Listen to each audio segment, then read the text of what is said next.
Now, from the streets of Cape Town to the towns of the Eastern Cape, the sound of gunfire has become an all too familiar reality. Innocent lives are being lost, families shattered, and communities terrorized. I did say earlier on the news that even e-hailing cabmen are now complaining about their members being shot in broad daylight. Now, the recent tragic incident in Lusikisiki, where 18 people were brutally killed, serves as a stark reminder of the urgent need for action. Now, South Africa's gun violence epidemic has sparked widespread outrage and renewed calls for stricter gun control laws. But what drives this violence and what can be done to protect vulnerable communities? Well, joining us to have this very crucial conversation is my guest who's joining me virtually now to discuss this, Zama Ntshona, ATM National Spokesperson, East London. Thank you so much, Zama, for joining us. Thank you so much. Good day to you and the viewers. Good day to you too, and it's a pleasure to have you join us. Now, Zama, earlier today I was on the news and then there was a tragic story about a e-hailing driver that was shot dead. And because of that, there's been protests by e-hailing drivers. But that is like one of the many cases that we're seeing about gun violence. And one would wonder, what is the root cause of gun violence in South African communities? This is not the first time we've heard about violence, road rage, but gun violence has become all too familiar. How did South Africa get here? Thank you so much. Well, for the African Transformation Movement, when we look at this phenomenon of gun violence that is prevalent within our country, the root cause is violence. We have become a very violent nation, and we can't distance what is happening right now from the past. The brutality which was actually normalized in our society has actually breeded the present day life. When South Africans had to also respond to brutality with brutality, after that whole phenomenon of fighting for a self-realization, no one actually came with a program which actually worked when it came to issues of moral regeneration. Now we have perpetual cycle of violence. It is just a question now of what is readily available that an individual can use so as to actually attack that particular opponent. But the root cause of all violence in South Africa would actually be that South Africa, we are in fact, the root cause of all gun violence is that we have turned a violent society. Maybe taking it further, you would know that we have statistics shocking when it comes to murder. As early as 2018, 2019, we're looking at about 21,022 people murdered in 1 year. At that time, it was 47 men a day, 8 women a day, and 3 children. And since then, we have now gotten to 85 body bags in a single day. It speaks to the challenge that we have, but it is not the only problem. You have correctly pointed out when it comes to road rage, South Africans are right up there. When it comes to recklessness, South Africans are right up there. When it comes to criminality, substance abuse, these are some of the symptoms of a deeper challenge that we have to confront as a society. But the underlying factor, we seem to be angry, we seem to be dissatisfied, and we seem to be violent. Right. And those are powerful words, being angry and being dissatisfied, and that can turn a country upside down. But also, how effective are the current gun control laws and what changes are needed? Because I want to believe that it's because of the leniency towards, ownership of guns and that we're seeing a lot of people, gun-carrying people. I don't want to call them criminals, but it's because we've been so lenient to allow so much guns circulate in the society. So what are the control measures that are currently in place, if any, and how can that be improved? Thank you so much. The biggest problem with the South African government is monitoring. We are not short of laws. We do have laws that we could use to enforce that. Those without licenses, they must be without guns.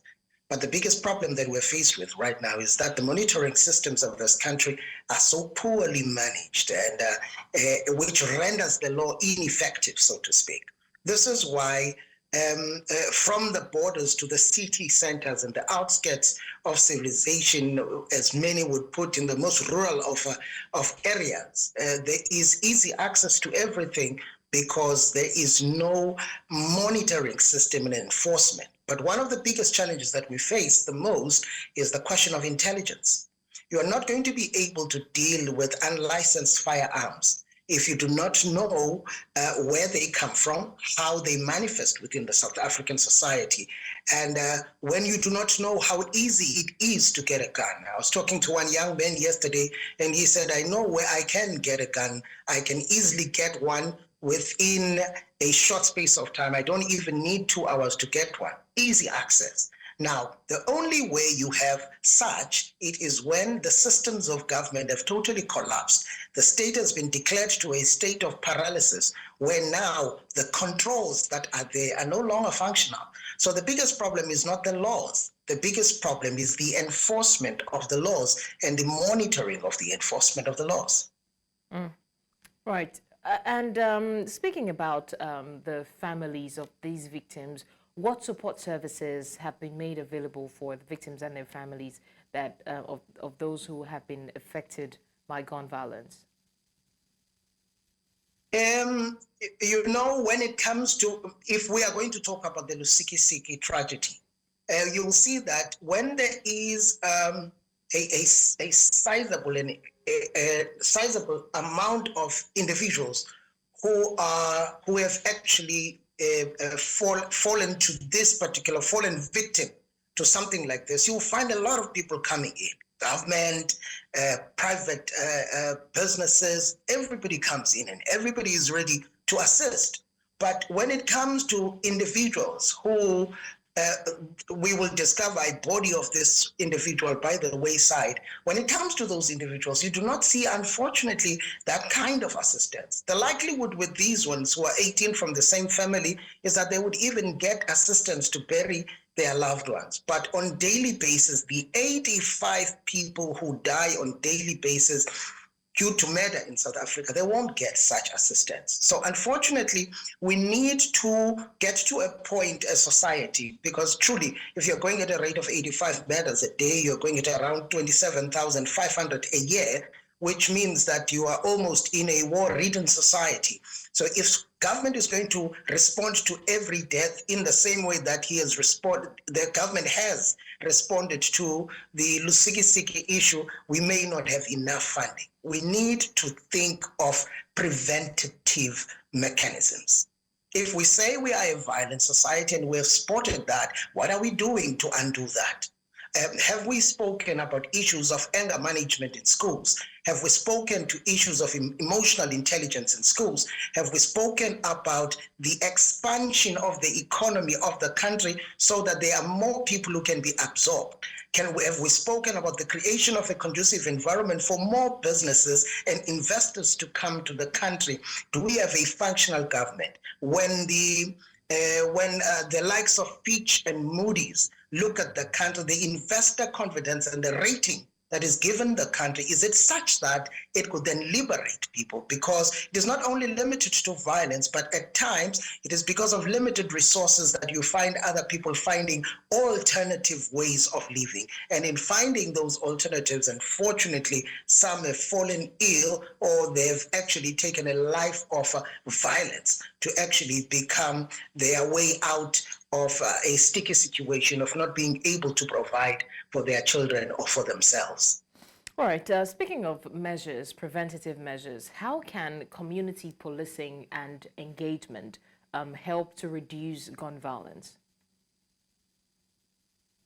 Well, you know, the concept of security is a very pivotal concept, and a united society will go a long way in actually delivering that for us. You know, I was just thinking the other day, if you had street committees that are functional with which use or tap into modern technology, let's just say the WhatsApp system, there is a WhatsApp group Now, you don't have to go out and actually blow a whistle for individuals to know that there is a break-in in your household. You can actually just write on a WhatsApp message and the whole street will know, and the whole region will know, the whole what. So we need systems that unify society, that will assist us so that we are able to respond to this. Because if we do not begin to imagine how we are going to protect ourselves against a possible invasion, and we only think about it when it happens, we're always going to come after the fact. We must be proactive. We must be able to imagine and always put into, in a country where 85 people are dying daily, you must think of an invasion that you may be next. So what are the programs that we have that we can use that could actually assist us? Policing forums are going to be necessary to do that. But also, currently in South Africa, you have a 1:350 police to citizens ratio. And you would have villages that are apart from each other with no proper roads in some areas.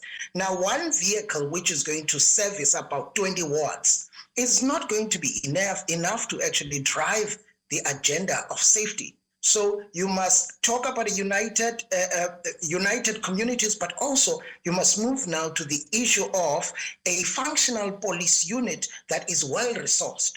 Now, you need to bring the ratio of the citizen to police down so that it is more manageable. Provide vehicles, provide special units that are on standby, and also provide special investigators when we have to speak on issues of prostitution. But we believe that a united society that is aware of the imminent danger, and a society that is going to be proactive and prepare ahead of time would be able to actually deal with these challenges. And also, it's important, identify people who are foreign in the region.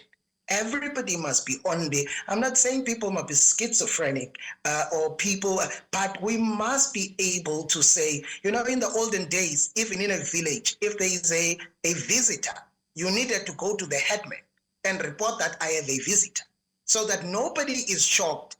Everyone must be accounted for, so to speak. In the olden days, that's what we used to do in South Africa. And maybe it's time that we go that route where everyone is accounted for so as to reduce the danger that may be facing the people of South Africa. Okay, so let's face it. 90% or majority of these people perpetrating gun violence are the youth, right? And a lot of times we hear them argue that the reason that the youth are out there committing one crime or another is because of lack of education or job opportunities. So in your opinion, what role would you say that education and job creation has played in either addressing underlying social issues or worsening some of these issues? Thank you so much. When you look at the education system, just last year we were celebrating that we had a matric pass rate of about 80 plus. Everybody was happy about it.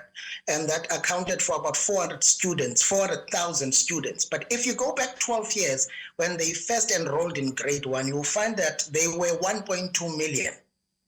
And then you have lost close to 800,000 of those children who actually enrolled 12 years ago. Now, what is the impact of losing 800,000 to the schooling system? What kind of burden are we then giving society because of that? Now, this is where, in fact, the cracks in the education system and in society are so big that it is swallowing up hundreds of thousands of students in a given school term.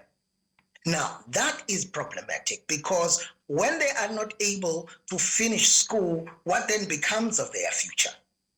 And even if you take them to tertiary institutions, you will find that the pass rate, those who go and actually get post-grad compared to all those who enrolled, the number it shrinks smaller and smaller as you move forward. So we have gaps within the society which do not allow for an upward trajectory of society so as to deal with these issues.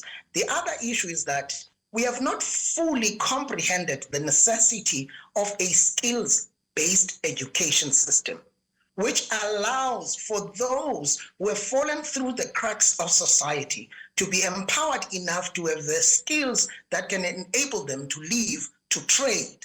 Because there is a demand out there, but you'll find out that as the country, we have not actually created a conducive environment earlier on in life so that these children could pick up a skill or two. Even if they don't get to use it and they become doctors and chartered accountants, it's okay. But you know that even if things go wrong in the life of that individual, they will never go hungry because there is a skills-based type of education system which was actually given to them. Now, also, when you are talking about the mismanagement of the country when it comes to the economy, unfortunately, we've been on a constant down, a constant deterioration, so to speak, of the economy of the country, to a point where now every year we're losing hundreds and hundreds of thousands of jobs. Now, that is going to give us a problem. Currently, we're sitting at a tax burden when it comes to grants of over 17 million of the 60 million that we have in the country who are grant beneficiaries. We are a welfare state. The 350 granted to young people is not enough to sustain them. Now, what are the options that are there?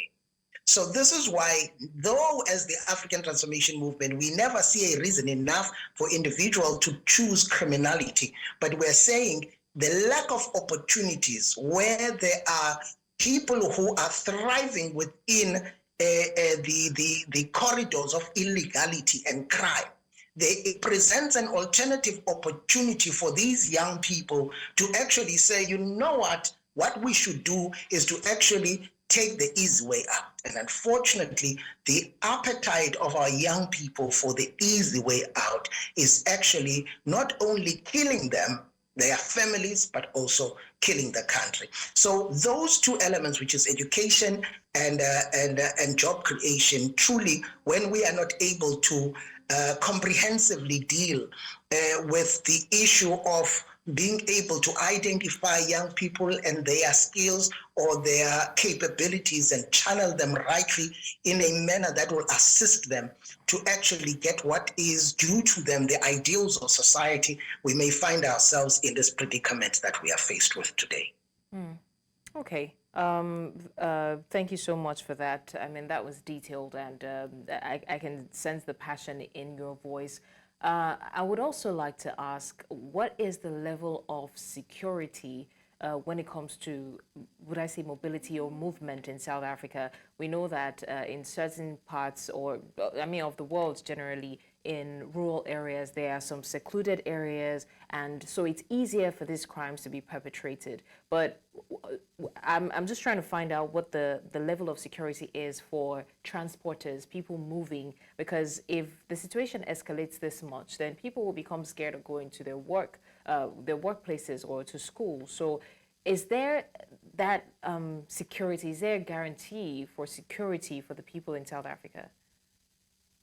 The South African government, within the limitations or lack of political will, has been doing what it can to actually deal with that. But there is a phenomenon that is on the rise, of extortion. I couldn't believe when they said Cape Town even has people who will charge you just to take you in the morning. If you're going between 4 o'clock and 7 o'clock in the morning, just for you to go safely to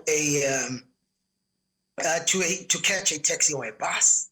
I was like, are there areas of that nature? And in recent stats, Cape Town is in the top 11 countries when it comes to murder, followed by Durban in 46, and another country, another province and region which is 47. I'll just remember right now. Now, if you have a city in South Africa that is amongst the top 11 in the world, then we have a serious problem. We have a very, very serious problem, which needs us to to be able to actually take care of it. So though the government is trying by all its means, for instance, in Umtata, right now there was a very successful raid which actually dealt with some extortionists.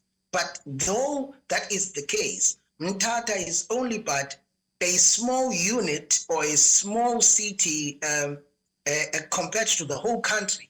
The prevalence of this is throughout the whole country. So if you were to be able to successfully deal with this, you may need 9 units in 9 provinces who are equally successful. And not only that, you need to go further.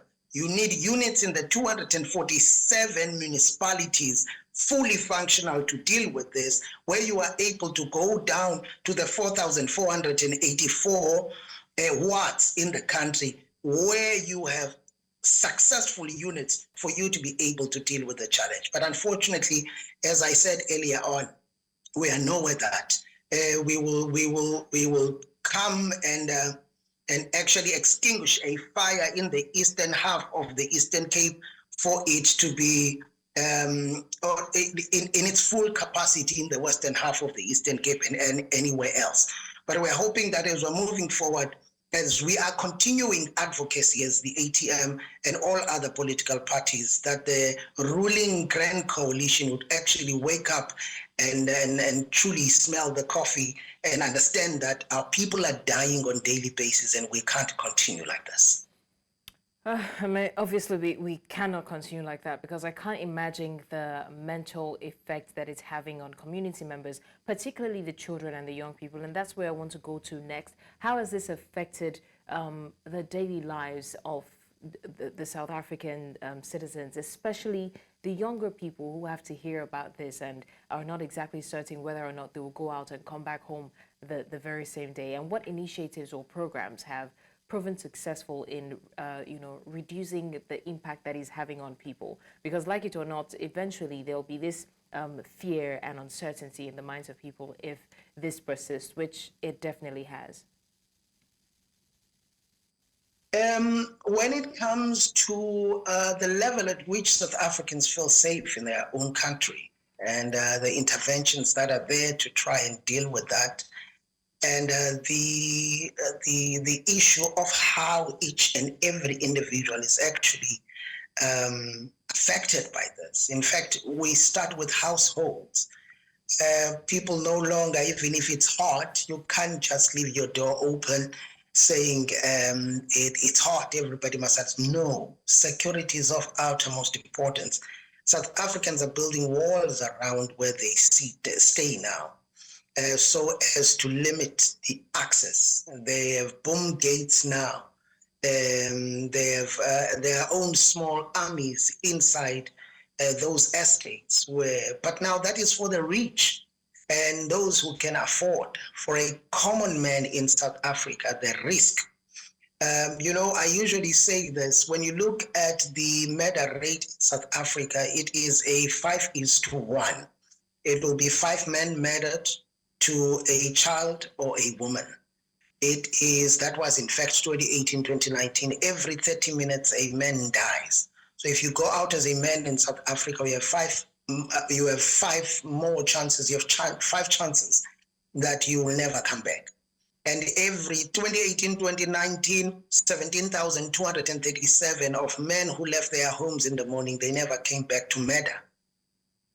So that is something that causes any individual to be anxious. Even our sons want to be affiliated to gangs for protection. Because if they go without being associated with a particular group, they may find themselves falling victim to those who have made a life out of criminality. But as much as this is the case, it is not as all bad. This is a country of almost 62 million people. It is bad that we will have about 27,500 people who are murdered any given year.